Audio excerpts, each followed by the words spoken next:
Halo semuanya, welcome to 5BS Show. Talk show bareng 5 anak muda inspiratif yang mengajak kalian semua berpikir dan belajar banget tentang hal-hal yang happening tentunya. Nah, untuk di episode perdana kali ini, mungkin kita akan membahas topik yang penting dan relevan tentunya yang buat kita semua, yaitu mengenai tentang pendidikan digital dalam era globalisasi. Dengan era globalisasi sekarang tentunya berkembang pesat, serba digital saat ini sangat mendukung tentunya untuk penyebaran informasi, kabar, dan konten. Demikian juga dengan pendidikan. Menurut daripada survei yang dilakukan Ipsos pada tahun 2022, sebanyak dari 74% 1000 responden di Indonesia pun sebagai sampelnya telah dinyatakan bahwasannya dari jumlah tersebut ada 45% responden yang menggunakan e-learning system. Dan kemudian menyatakan mereka menggunakan e-learning system sebagai tujuan akademik, sementara 55% lainnya menggunakan untuk tujuan non-akademik seperti pelatihan kerja dan pengembangan karir. Dan secara garis besarnya, dampak pandemi COVID-19 tentu banyak memaksa banget institusi pendidikan untuk melakukan pembelajaran jarak jauh karena keadaan yang mendesak dan menjadi sebuah titik balik dalam penerapan e-learning system di Indonesia. Dan aku Albert kali ini bakal memandu, yaitu 4 narasumber yang pastinya sudah gak asing lagi di dunia pendidikan dan sudah mungkin dikenal oleh banyak orang.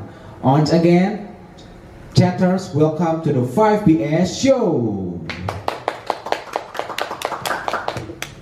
Langsung saja kita sapa dari antara para narasumber kita pada hari ini. Tentu saya tidak seorang diri. Saya bersama dengan beberapa narasumber hari ini yang tentunya di dunia pendidikan digital sudah sangat mungkin memahami sistem dan juga sudah malah melintang tentunya. Yang pertama, apa kabar untuk Kakak Jerome Pauline? Halo Kak Jerome. Halo Abad, halo semuanya, apa kabar? Senang sekali saya bisa diajak ngobrol soal topik yang sepenting ini. Baik, mantap banget tentunya. Terima kasih sudah meluangkan waktunya Kak Jerome. Dan selanjutnya tentu sudah tidak asing lagi dengan yang satu ini, salah satu pengusaha di bidang entrepreneur yang membuat aplikasi ojek online dan dipercaya pada 2019 sampai periode 2024 menjadi Menteri Pendidikan.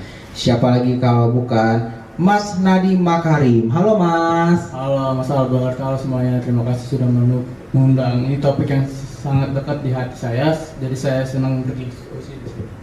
Terima kasih sudah meluangkan waktunya Mas Nadiem. Terima kasih sekali. Dan selanjutnya kita juga bergabung juga turut bersama dengan seorang influencer yang sering memberikan edukasi mengenai soal UTBK dan juga SNBP dan beasiswa. Siapa lagi kalau bukan Mas Safriza. Halo Mas Safriza. Halo semuanya, halo Mas Albert. Pendidikan itu keren loh dan bagus juga untuk kita bahas di obrolan kali hari ini, dan semoga obrolan kita hari ini dapat membantu pelajar-pelajar di luar sana agar lebih semangat lagi ke depannya. Terima kasih Mas Safriza yang telah meluangkan waktu bergabung sama kita di 5VA Show. Dan terakhir kita punya Bapak dosen dari Fakultas Teknik UGM sekaligus edukator di media sosial. Selamat datang Bapak Imade Andi Arsana. Selamat datang Bapak di 5VA Show. Halo Mas Albert, halo semuanya. Selamat siang, senang bisa berbagi pandangan. Dunia pendidikan memang harus adaptif dan relevan dengan zaman. Baik, terima kasih untuk keempat narasumber yang sudah menyapa mungkin para netizen dan juga orang-orang yang saat ini ada di layar kaca masing-masing gadgetnya. Thank you banget. Kemudian kita akan langsung ke first questions, yaitu mengenai pandangan terkait pendidikan digital yang saat ini mungkin sudah terintegrasi kurang lebihnya di Indonesia, apalagi ketika masa-masa di pandemi COVID-19. Untuk Kak Jerome Pauline, saya persilakan untuk memberikan pandangan. Yang saya lihat sih ini kan lagi berkembang pesat banget ya, apalagi semenjak pandemi. Pembelajaran online masih sudah menjadi kebiasaan yang baru, terutama masih banyak tantangan, terutama soal akses dan kualitas konten digital. Baik, betul banget ya kalau saat ini memang ada tantangan dalam penyelenggaraan sebuah yang disebut dengan e-learning system. Ada sebuah challenge yaitu masalah akses dan kualitas konten yang terkadang masih sering menghantui dari pelaksanaan e-learning system. Dan selanjutnya sebagai mantan Menteri Pendidikan, Mas Nadiem tentu juga sudah memiliki experience sangat luas, Mas ya, betul? Betul, waktu saya masih di Kemendikbud, salah satu fokusnya adalah Merdeka Belajar dan transformasi digital. Kita dorong sekolah-sekolah dan kampus punya fleksibilitas dalam mempunyai platform dan pendekatan, tapi ya infrastruktur masih jadi PR besar. Betul sekali, infrastruktur terkadang masih menjadi kendala dan PR besar ya untuk dilaksanakannya digitalisasi seperti ini. Contohnya adalah akses internet, kemudian perangkat yang memang digunakan untuk menunjang pembelajaran seperti e-learning ini masih sering terkadang menghantui daripada pengguna e-learning system, tentunya untuk pendidikan, sertifikasi dan juga pembelajaran secara online. Dan kemudian dari sisi peluangnya tentu memberikan dampak yang sangat baik dan positif. Lalu manfaat yang diberikan juga sangat baik sekali karena dapat memberikan kesetaraan materi kepada setiap siswa yang berada di daerah perkotaan sampai daerah yang terpencil. Dan kalau untuk dari sisi pandang Mas Afriza nih, tentu manfaatnya paling kerasa dari pendidikan digital itu luas ya, tentu. Dan seperti apa sih peluang dan manfaat yang positif untuk digital pendidikan? Oke, Mas Albert. Yang pasti sih fleksibel banget ya Mas Albert. Untuk teman-teman bisa belajar kapan aja dan di mana saja, apalagi sekarang banyak platform gratis yang berkualitas dan sisi persiapannya ujian kayak UTBK, belajar dari video dan simulasi online itu sangat membantu sekali untuk menambah referensi Mas Albert. Betul banget Kak Safriza. Kalau dari di dalam platform digital banyak sekali ya simulasi yang disediakan seperti games, permainan dan juga ujian-ujian yang akan diberikan. Seperti misalnya persiapan UTBK, kita bisa belajar dari video. Dan juga simulasi online pastinya juga nggak kerasa untuk menghadapi ujian, terutama mendukung anak-anak yang ingin masuk ke PTN tentunya. Mungkin sangat-sangat mendukung sekali mereka untuk seperti apa sih UTBK, jadi sudah disimulasikan dalam bentuk online. Dan tentunya bisa menambah referensi. Selanjutnya juga seperti apa nih kalau untuk dari sisi dosen tentunya. Sisi dosen dan pengajar tentunya juga harus memahami ya e-learning system karena saat ini kan di Indonesia merupakan negara yang besar dengan adaptasi e-learning system juga termasuk cukup banyak. Oke Mas Albert, menurut saya digitalisasi membuka ruang untuk pendekatan yang lebih kreatif dan personal. Kita bisa juga pakai animasi, simulasi, bahkan game untuk membantu mahasiswa memahami materi teknis. Tapi kita juga perlu skill digital yang baik, bukan cuma dari siswa, guru juga. Perlu sekali apa yang dikatakan oleh Pak Andi ya, kita harus menyiapkan segala sesuatu di ruang digital tentunya harus kreatif dan diimbangi dengan skill yang kompeten dan mumpuni. Bukan hanya kita menuntut siswa mengikuti kita, tapi kita juga yang harus belajar terkait digital sebagai pengajar agar kita memiliki siswa yang seimbang dengan kita dalam penyampaian materi dan tentunya tidak terjadi miskomunikasi. Betul sekali, terima kasih Bapak Andi telah menyampaikan pendapatnya. Dan tentunya ada nih beragam tantangan di dunia digitalisasi pendidikan yang kita nggak bisa pungkiri, dan tantangannya pun terkadang relate di depan mata kita. Lalu apa aja sih tantangan terbesar untuk menerapkan digitalisasi pendidikan? Kak Jerome nih kayaknya bisa memberikan pendapat karena sebagai salah satu mahasiswa yang juga sudah kenyang sekali dalam mengadaptasi e-learning system dalam konsep pembelajaran. Menurut saya ini akses internet dan perangkat masih menjadi masalah di beberapa daerah. Contohnya kayak di Indonesia Timur seperti Papua, Ambon, Maluku dan sekitarnya. Selain juga motivasi belajar menurun karena nggak ada interaksi langsung, sehingga kadang hal ini masih jadi sebuah masalah yang sangat urgent. Betul sekali. Yup. Untuk statement yang diberikan Kak Jeron itu dari sisi kita juga, kita harus mau belajar ya Kak Jeron ya. Kita harus mau belajar dan juga kita tetap mengasah diri, karena dari situlah terdapat, kalau kita dengan akses yang gampang, kita dengan kemampuan yang cukup baik, tentu kita bisa lebih bisa beradaptasi dengan cepat dan juga semakin bisa mendapat wawasan yang baik. Dan mungkin Mas Nadim bisa menambahkan dari apa yang dikatakan Mas Jelong.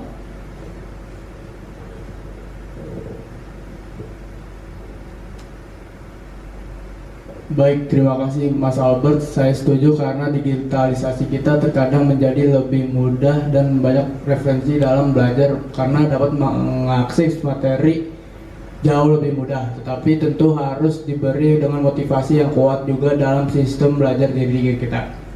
Jangan sampai digitalisasi malah menjadi penghambat kita buat menjadi malas belajar.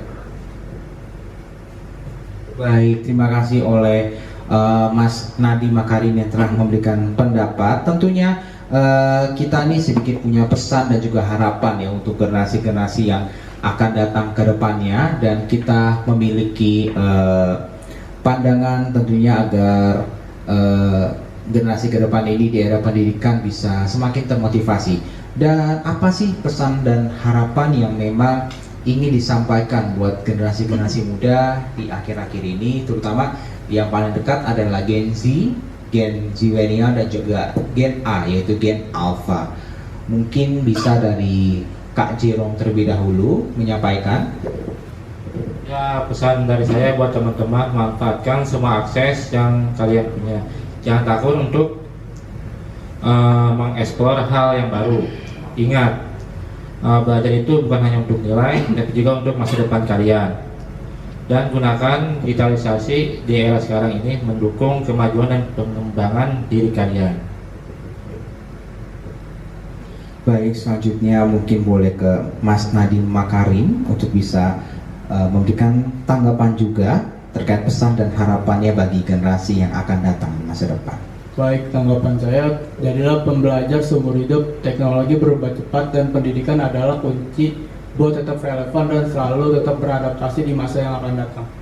Setuju sekali dengan yang disampaikan oleh Mas Nadiem Makarim, bahwasannya zaman itu akan selalu datang dengan cepat dan kitanya yang harus dituntut beradaptasi agar selalu relevan dengan apa yang akan datang di kemudian hari. Dan kita tentu harus tetap belajar sepanjang hidup kita agar kita tentu bisa mengetahui ilmu-ilmu lain dan juga hal-hal yang positif tentunya. Kemudian untuk Mas Safriza nih, apa yang bisa mungkin disampaikan nih untuk di generasi yang akan datang?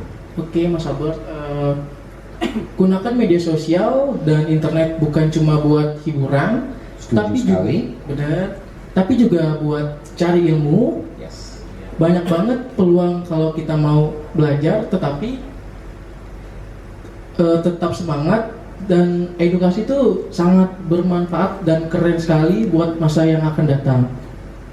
Setuju sekali dengan apa yang disampaikan Mas Safriza, bahwasannya konten media sosial itu bisa digunakan untuk belajar. Benar. Bukan sekedar kita untuk melihat hiburan, bukan sekedar kita untuk melihat sesuatu yang menyenangkan saja, tapi tentunya dengan konten-konten yang mendidik. Betul ya? Soalnya zaman sekarang tuh kebanyakan dari TikTok, Instagram, pada ngeliat-ngeliat yang nggak jelas gitulah. Ya, betul sekali, apalagi saat ini trending banget dengan velocity ya Mas ya. Benar sekali. Banyak velocity, joget-joget yang nggak jelas gitu ya. Padahal dengan platform yang ada itu bisa untuk mengembangkan pendidikan. Benar sekali Mas Albert. Ya, bisa memberikan konten yang bermanfaat. Setuju sekali dengan apa yang disampaikan Mas Safriza. Terima kasih Mas sudah menyampaikan pesan dan harapan. Kemudian pendekatan yang lebih kreatif itu harus lebih dikembangkan lagi ya dalam pendidikan digital. Tentunya Mas Andi mungkin ya, Pak Andi Imade Andi Arsana mungkin bisa menyampaikan pendapatnya, pesan dan harapan. Oke Mas Albert, pendekatan yang lebih relatif dan personal, kita bisa pakai animasi, simulasi, bahkan game untuk membantu mahasiswa memahami materi teknis. Tapi kita perlu juga digital yang baik, bukan cuma dari siswa tapi gurunya juga. Oke, sampai jumpa lagi ya. Semangat. Oke, terima kasih untuk semua narasumber kita. Boleh kita kasih tepuk tangan yang paling meriah terlebih dahulu untuk narasumber kita. Terima kasih yang telah menyampaikan semua pesan, pendapat, dan juga pemikiran serta pandangannya terkait pendidikan digital di era globalisasi, terutama mostly di Indonesia. Dan hari ini 5BS Show mengucapkan terima kasih untuk Kak Jerome yang sudah menyempatkan datang hari ini, Mas Nadiem, Mas Menteri, terima kasih, dan juga Mas Andi, terima kasih banyak. Dan yang terakhir tentunya nggak ketinggalan Kak Safriza, makasih banyak loh Kak. Terima kasih kembali dengan Mas Albert. Iya, terima kasih banyak. Iya, sudah meluangkan waktu untuk datang ke sini. Dan terima kasih juga bagi yang sudah menyaksikan tayangan episode berikut ini. Dan sampai jumpa di episode berikutnya. Dan tentunya kita bakal kasih sesuatu yang keren dan bermanfaat untuk kalian semua. Dan sebelumnya 5BS Show mau minta maaf nih bila ada salah kata dan perbuatan. Sampai ketemu di episode berikutnya. Dan jangan lupa untuk subscribe, komen, dan like. Dan sampai jumpa di next episode. Bye-bye.